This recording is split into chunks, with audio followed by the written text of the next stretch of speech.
Prions le Seigneur, notre Dieu. Gloire et louange à toi, éternel Dieu des armées, toi qui règnes dans les cieux, que ton esprit nous vivifie ce matin afin que nous puissions écouter ta parole et que nous puissions mettre en pratique ta parole. Nous voulons vivre selon ta volonté. Nous voulons suivre tes principes, tes enseignements, car Jésus-Christ est le chemin, la vérité et la vie. Il est notre seul Seigneur. Il est notre seul médiateur. Il est notre roi. À lui seul soit la gloire d'éternité en éternité. Merci pour ta présence, ô Seigneur, parmi nous ce matin. Merci pour ta parole, car elle est la vérité.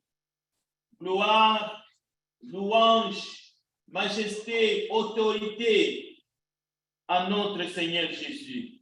C'est en son nom que nous avons ainsi prié. Amen. Amen. La parole de Dieu ce matin, au verset 10 du livre de Deutéronome au chapitre 34, nous pouvons lire ces paroles. Il n'a plus paru en Israël de prophète semblable à Moïse que l'Éternel connaissait face à face. Nul ne peut lui être comparé pour tous les signes et les miracles que Dieu l'envoya faire au pays d'Égypte contre Pharaon, contre ses serviteurs et contre tout son pays. Ici, nous constatons que le Seigneur Dieu l'Éternel est en train d'honorer son serviteur Moïse. Il dit en Israël, il n'y aura pas de semblable à lui. Et pas seulement en Israël. Pas seulement en Israël. Le seul prophète avec qui le Seigneur l'Éternel a parlé avec lui face à face, c'est Moïse. Personne ne peut lui être comparable. Et le frère Bernabé nous a dirigés dans la lecture. Vous avez sûrement entendu qu'il s'agit bien de la mort de Moïse. Il s'agit bien du deuil de Moïse qui a duré 30 ans après. Il s'agit de l'ensevelissement de Moïse, mais pas par le peuple. Mais il a été enterré dans un endroit qui demeure encore caché aujourd'hui. Personne ne connaît les sépulcres de Moïse. Moïse est mort. On ne sait pas où Dieu l'a enterré. Mais il est grand. Il attend la résurrection. Mais ce matin, nous sommes ici parce que un autre prophète, un autre grand prophète, mais qui est plus grand que Moïse, le plus grand de tous les prophètes, mais il est en même temps roi et seigneur. C'est lui qui a reçu tout pouvoir dans les cieux et sur la terre. Un certain vendredi, lui aussi, il a été crucifié entre le ciel et la terre sur une croix. On a descendu son corps, on a mis ça dans un tombeau neuf. Mais 3 jours après, il est sorti du tombeau. Et il est vivant. Et il vit dans nos cœurs. Il est parmi nous. C'est pour cela que nous sommes ici ces premiers jours de la semaine pour les glorifier. Nous sommes ici pour commémorer sa mort, sa résurrection, jusqu'à ce qu'il reviendra. Et la Bible dit qu'il revient bientôt. et nous voulons apprendre quelques bonnes vérités au sujet de Moïse. Mais nous parlerons aussi de notre Seigneur de gloire, de notre Maître, le Seigneur Jésus-Christ, le ressuscité. Moïse, c'était un serviteur de Dieu. Moïse, c'était un prophète de Dieu. Dieu a utilisé Moïse comme personne. D'abord pour éclater sa gloire, sa puissance devant Pharaon. Mais Moïse a conduit le peuple, mais jusqu'à un certain endroit. Juste ici, dans cette montagne de Nebo, la mission de Moïse va se terminer.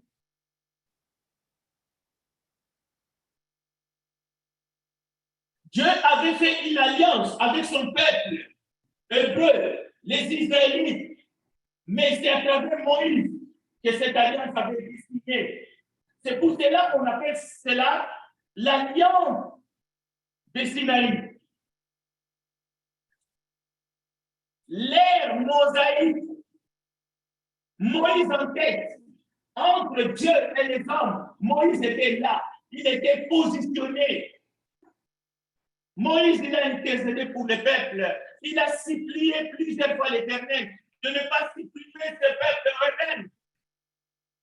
Ce peuple qui voulait lapider Moïse et son frère Aaron. Ce peuple qui disait à Moïse, nous voulons l'Égypte.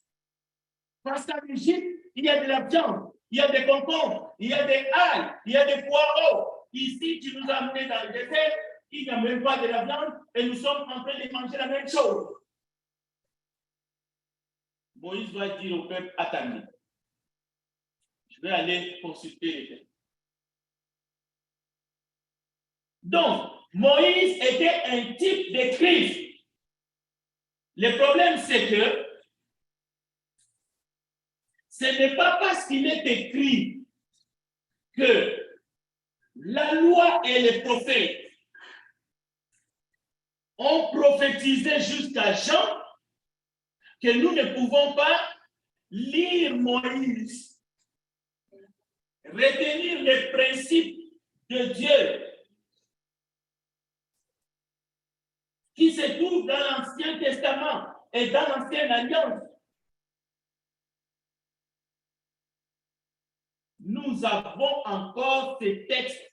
Cela fait partie des Écritures saintes et nous devons tirer de leçons. Mais nous ne devons pas faire les mêmes erreurs qu'ils ont fait dans l'Ancienne Alliance. Nous continuons à adorer, mais selon la nouvelle alliance. C'est pour cela que vous n'avez pas apporté des bêtes pour sacrifier, pour que nous puissions verser le sang et pour que vos péchés soient couverts. C'est parce que nous ne sommes plus dans l'Ancienne Alliance. Mais nous avons des enseignements, nous avons des leçons, nous voyons des principes à travers Moïse, à travers l'Ancienne Alliance. Nous comprenons mieux la Nouvelle Alliance, mais en regardant tout ce qui s'est passé dans l'Ancienne Alliance. Alors, si quelqu'un s'élève aujourd'hui dans ta nation, parmi ton peuple, pour prétendre qu'il est un prophète, comparable à Moïse, depuis que j'ai entendu un prédicateur, il a lu les Écritures et il m'a dit de manière claire et limpide que tu as un problème. Tu es démoniaque. Parce que Dieu a dit qu'il n'y aura pas, qu'il ne paraîtra plus au milieu d'Israël. Il n'y a pas quelqu'un qui peut s'élever pour se comparer à Moïse. Dans n'importe quelle nation du monde, il n'y en a pas. Parce que Moïse a passé la main. Mais Moïse a passé la main à qui? Oui, tout à l'heure, vous allez dire, il a passé la main à Josué. Non, ce n'est pas à Josué que Moïse a. Josué, c'est le successeur de Moïse. Mais toujours dans l'Ancienne Alliance,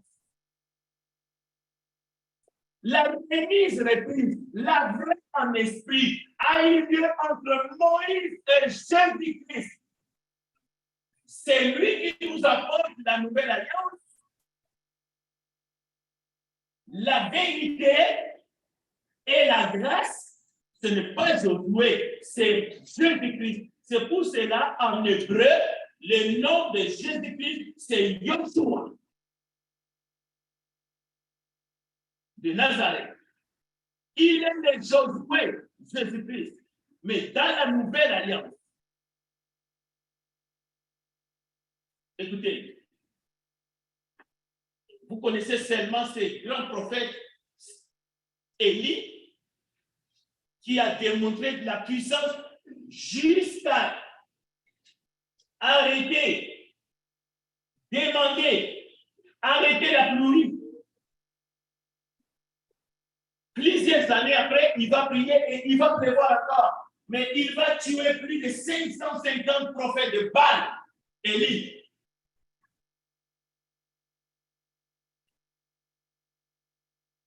Il est le prophète le plus cité de la Bible.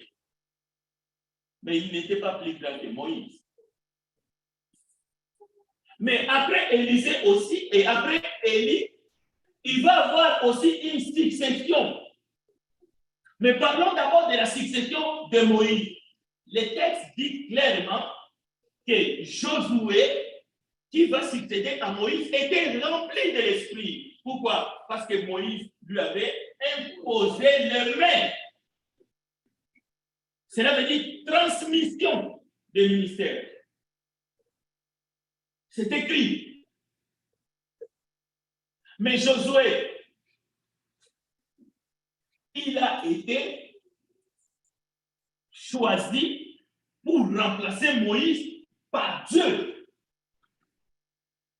Parce que l'Éternel va dire, mon serviteur Moïse est mort. Josué, lève-toi. C'est toi, Josué, qui vas traverser les Jourdain. Tu vas entrer ce peuple dans la terre promise. La même chose, Élisée, oui, il venait d'une bonne famille, selon les Écritures. Mais Élisée, c'était un laboureur. Il cultivait la terre. Il avait 12 bœufs. Un jour, il va décider de tout quitter. Pourquoi? Il devient disciple d'Élie. Il va suivre Élie pas. Comme la mission de Moïse s'est terminée, Josué a pris les relèves. La même chose, la mission d'Élie va se terminer et Élisée va succéder à Élie. Mais comment? Comment? Élie dit à Élisée, je vais te quitter. Retourne à ton travail. Retourne cultiver la terre. Retourne paître tes bœufs. Élisée dit, rien à faire. Je ne te quitterai pas. Qu'est-ce que tu veux que je fasse pour toi? Je veux la double portion de l'esprit qui est sur toi. Et lui, tu ne l'auras pas, à condition que tu me vois partir. C'est ce qui va arriver. Nous parlons ici de succession. Parce que nous venons d'apprendre beaucoup sur les dons spirituels. Mais ici, il est question de succession. Et dans les deux cas, ce ne sont pas des successions familiales. Ce ne sont pas des arrangements bidons.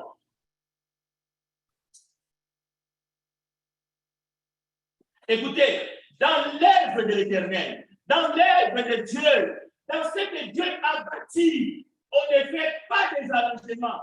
Les successions, c'est diabolique. Vous allez le découvrir tout à l'heure. Les successions ici, c'est Dieu qui a la manette. C'est Dieu qui choisit qui il veut. Dieu qui, parce qu'avec Dieu, on ne va dire pas.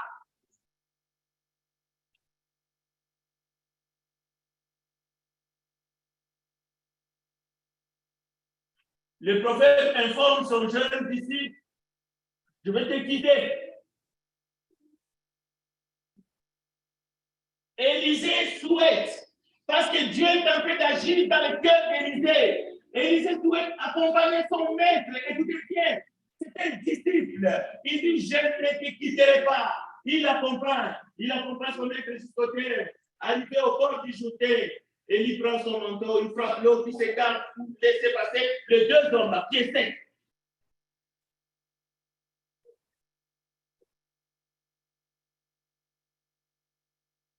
Les textes se trouvent dans 2 Rois chapitre 2, verset 12.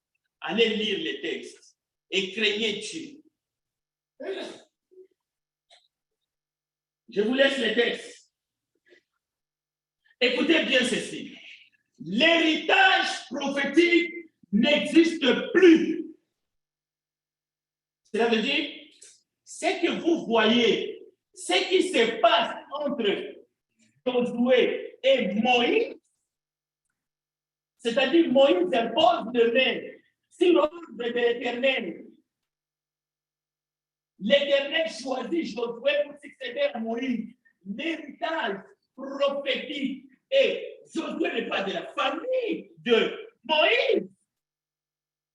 La même chose, la succession d'Élie par Élisée, l'héritage prophétique, ça n'existe plus. Ça a existé dans l'ancienne alliance. 2 Rois chapitre 2, verset 14. Parce que la même chose, lorsque Élisée va arriver là où Élie a frappé avec son manteau, le même manteau, le jour que Élie a rencontré Élisée, c'est ce manteau-là qu'Élie a pris, il a couvert. C'était pour dire à Élisée, tu as une destinée prophétique. C'est ce manteau-là qu'Élie a frappé l'eau s'est coupée en deux, les deux ont traversé à pied sec. Rappelez-vous de Moïse, il a pris son bâton, il a frappé, la mer rouge s'est fendue en deux. Les enfants d'Israël ont traversé la mer rouge à pied sec. Ça, c'est l'héritage. Ça, c'est la puissance de Dieu. Dieu a travaillé avec des hommes qu'on appelle prophètes que nous avons dans la Bible. Mais aujourd'hui, il y a des petits prophètes, mais ce sont des prophètes, ce sont des démons. Parce qu'en fait, ils sont sortis de nulle part. Écoutez Élisée. Lorsque c'est le tour d'Élisée, Élisée arrive. Il invoque.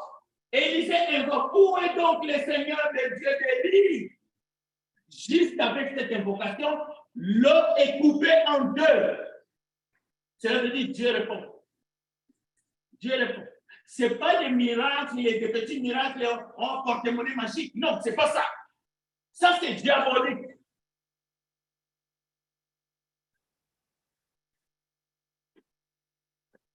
La Bible dit, à partir de ce jour-là, 2 Rois chapitre 2, verset 14, l'esprit d'Élie reposera sur Élisée.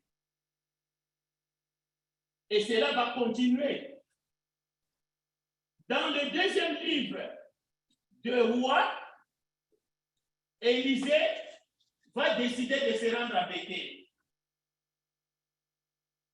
Et arrivé à la ville de Bethel, les enfants ont accueilli Élisée, mais avec joie, mais des cris de mépris. Des enfants innocents.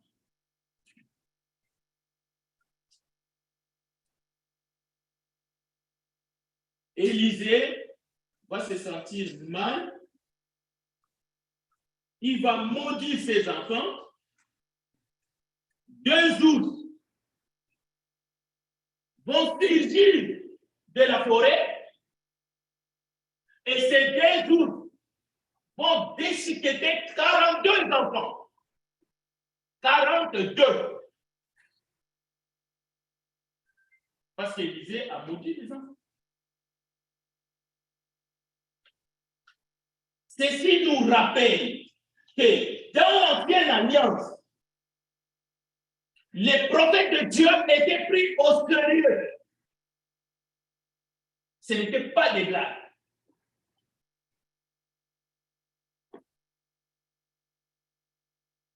Mais qu'est-ce que Dieu nous enseigne dans la Nouvelle Alliance? Élisée a maudit. Il nous a montré la puissance de Dieu, mais d'une manière négative. Jésus nous enseigne. Bénissez, mais ne maudissez pas. Nous sommes passés d'une alliance à une autre. Nous sommes passés de l'ancienne alliance avec des prophètes de l'ancienne alliance qui avaient une manière d'agir, que ce soit Moïse, que ce soit Élie, que ce soit Élisée, que ce soit Osée. Alors, chers auditeurs, chères auditrices, si quelqu'un vous dit qu'il faut mélanger les alliances, qu'il faut tantôt être dans l'ancienne alliance, tantôt dans la nouvelle alliance, tantôt les deux, c'est se perdre. Parce que Jésus dit, mais moi je vous dis, ne maudissez pas, bénissez. C'est-à-dire, dans la nouvelle alliance, ces enfants, même s'ils ont méprisé les prophètes de l'Éternel, ne méritaient pas la mort. Parce que souvent, les gens entendent nouvelle alliance, ancienne alliance, ils sont dans la confusion, ils ne comprennent pas ce que Jésus a véritablement apporté ou a rendu parfait. Ce n'est pas seulement une histoire des habits, des tuniques, ce n'est pas seulement une histoire des animaux sacrifiés. Non, c'est tous les principes qui ont été rendus parfaits. Je ne dis pas que ces enfants ont bien agi, mais dans l'économie de la grâce, c'est tout à fait différent. Mais dans tous les sens du terme. C'est pour cela, nous avons les fruits de la vie et nous avons du pain sans levain que nous allons commémorer. C'est un mémorial pour rappeler la mort de Jésus-Christ jusqu'à ce qu'il revienne. Donc, nous n'avons pas les ingrédients que les Juifs et les Seigneurs avaient la nuit de Pâques, où il fut livré et il fut mort, mis à mort. Non, nous n'avons pas les mêmes ingrédients. Nous n'avons pas les herbes amères. Nous n'avons pas un agneau rôti. Alors, si un prophète vient, oh, on va te laver, et puis on va te passer l'huile, on va te passer l'huile dans tout ton corps. Et souvent, c'est toujours les femmes qui sont lavées et on les passe de l'huile dans leur corps. On se demande pourquoi pas les hommes. Alors, dites à cette personne que tu es perdu et tu t'es trompé d'adresse. Tu es dans la mauvaise alliance. Dans la nouvelle alliance, le Saint-Esprit distribue des dons comme il le veut à tous les membres du corps du Christ pour l'utilité commune. L'imposition des mains est citée dans 2 cas seulement dans la nouvelle alliance. Les anciens peuvent prier pour les malades et il ne s'agit pas d'une huile spéciale, l'huile d'olive qu'on va acheter en Israël, de l'eau qu'on va puiser dans un robinet en Israël et on vient avec des bidons, on les commercialise $500, $100, $100. Les gens sont en train de se promener avec de l'eau dans leurs mallettes, dans leurs sacs et ainsi de suite. Non, ça c'est diabolique.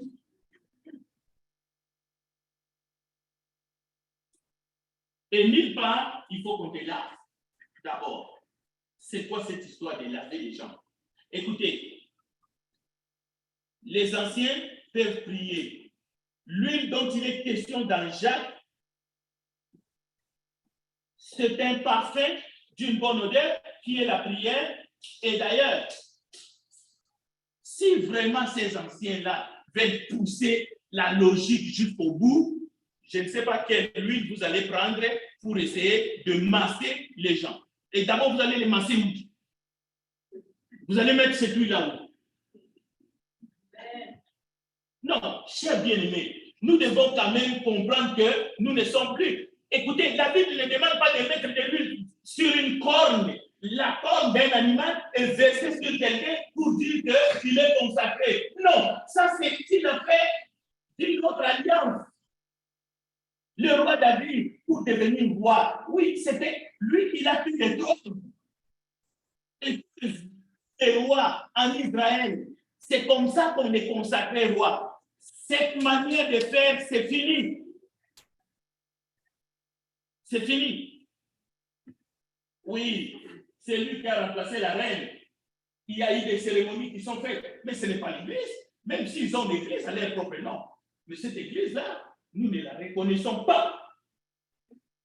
Parce qu'elle a des pratiques moyenâgeuses et qui n'ont rien à voir avec la parole de Christ qui est dans la Bible.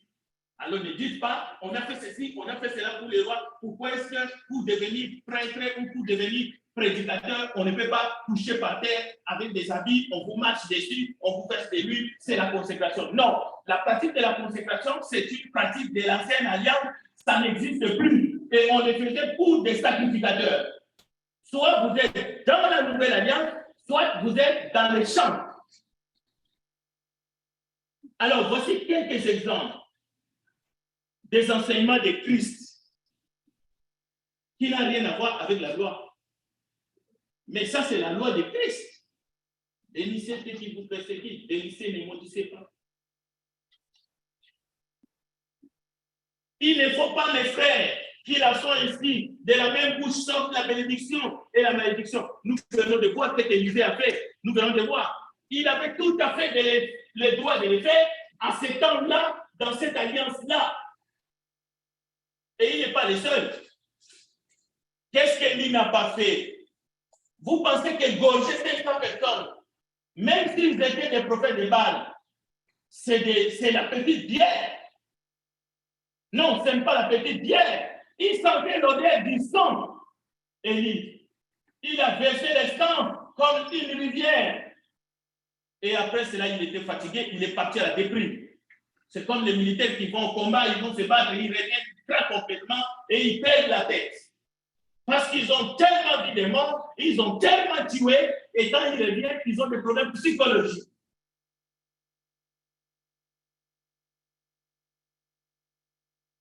Jésus-Christ, à un moment donné, il a choisi 72, 70, exactement, 70. Il les a formés, il les a enseignés. Le texte est là devant vous dans Luc chapitre 10, verset 1 à 24. Et il les a donné une mission spécifique. Allez-y. Allez-y. Allez prêcher la bonne nouvelle. Si on vous reçoit, ça y est. Si on ne vous reçoit pas, ce n'est pas un problème. Dites le royaume des cieux s'est approché. Les 70 sont revenus, ils ont dit, Seigneur, même les démons,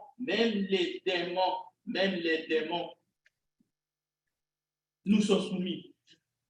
Jésus a dit, ne vous en faites pas, réjouissez-vous parce que vos noms sont inscrits dans le livre. Alors ce matin, nous sommes venus jusqu'ici pour attendre la parole de Dieu qui sauve. Écoutez, il n'y a pas de faux Christ ici. Il n'y a pas de faux prophète ici. Nous avons que la parole de Dieu. Il n'y a pas de faux prodiges, de prodiges mensongers. Il n'y a pas de miracles pour essayer de vous faire dormir debout, pour essayer de vous extorquer votre argent par des trucages bidons. La Bible dit, ces choses-là sont faites même pour séduire les élus. Il n'y a pas de d'élucubration ici de paroles. On va vous mettre comme dans une machine à laver et vous allez sortir. Non, nous vous disons simplement, Dieu vous aime. Il veut vous sauver de vos péchés, passés, présents et futurs. Faites confiance à l'œuvre de Jésus-Christ à la croix. Son sang qui a été versé peut vous purifier de tous vos péchés. Vous devez croire, vous devez vous repentir de vos péchés, vous devez confesser le nom de Jésus comme le Fils de Dieu, le Fils du Dieu vivant. et vous devez accepter de vous faire baptiser pour le pardon de vos péchés. Pas pour devenir membre d'une église locale, non. Mais vous devez vous faire baptiser pour le pardon de vos péchés au nom de Jésus-Christ. Et si vous le faites, Dieu vous ajoute dans son église, qui est le corps du Christ. L'église que Jésus a bâtie. Ce n'est pas l'église qu'un homme a bâtie. Ce n'est pas l'église de monsieur XY. Ce n'est pas le ministère de monsieur XY. Non.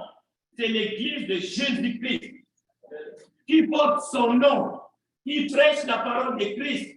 Alors ce matin, n'en discutez pas vos cœurs. Si Dieu vous appelle, sachez qu'il a tout à vous donner et c'est pour la vie éternelle. Que Dieu bénisse sa parole. Nous allons chanter les chants d'appel.